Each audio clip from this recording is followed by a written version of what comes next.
Eksperti i shëndetit publik Erion Dasho shprehet se në Shqipëri mungojnë medikamentet për fëmijët e prekur nga leucemia dhe tumoret.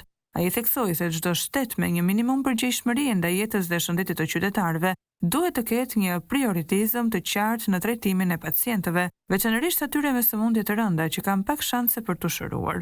Unë mendoj që kjo është një situatë që ka nevojë për pak apo as pak koment. Kjo është një situatë që është pak të thuash skandaloze. Çdo shtet që ka minimumin e përgjegjësisë ndaj shëndetit dhe jetës së qytetarëve të vet, ka një vendosje prioritetesh në trajtim. Dhe minimumi, fëmijët e prekur nga leucemia dhe nga tumoret e ndryshme, që kanë edhe gjasa të larta për të shëruar, sidomos me tumoret e qarkullimit të gjakut, siç janë leucemit, të lihen a medikamente.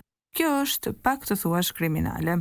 Po ashtu, Dasho kritikoi ashpër qeverinë për dështimin e sigurimit të medikamenteve jetike dhe akuzoi kryeministrin Edi Rama për shfrytëzimin e sistemit shëndetësor për të realizuar premtime elektorale. Ndërkohë, për paralelizëm, unë do të kujtoja një fakt që ndodhi para disa javësh, ku bëri një show kryeministri me mjekët e onkologjikut. Një grup mjekësh të ardhur nga një spital izraelit, me thënë të drejtën, është një nga spitalet më të mirë të Izraelit dhe një qendër botërore e njohur për trajtimin e sëmundjeve tumorale, por papritur u prezantuan nga kryeministri nga Spitali Shembull që do të marrë në administrim spitalin onkologjik. Pa dhënë asnjë informacion se si do të jetë kjo, bazuar mbi çfarë marrëveshje, bazuar mbi çfarë pagesash dhe bazuar mbi çfarë vizioni. Në mënyrë të çuditshme, disa javë më vonë, para 2 javësh kur ishte në Spitalin Memorial të Fierit, që bëri show-n tjetër të radhës me autonominë spitalore që ka mbi 12 vjet që e përmend dhe nuk bën asnjë hap përpara.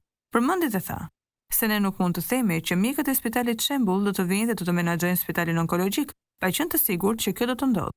Ndërkohë që 2 javë më parë kishte prezantuar këtë si diçka që do të ndodhte. Pra, është jo vetëm mungesë përgjegjësie që i lë në mëshirë të fatit këta njerëz dhe kur nuk i jep medikamentet jetëshpëtuese, por vendosja e tyre në funksion të fushatës elektorale tregon se kjo administratë e zoti Rama vet nuk kanë asnjë lloj synimi, dëshire për të përmirësuar sistemin shëndetësor shqiptar, tha ai.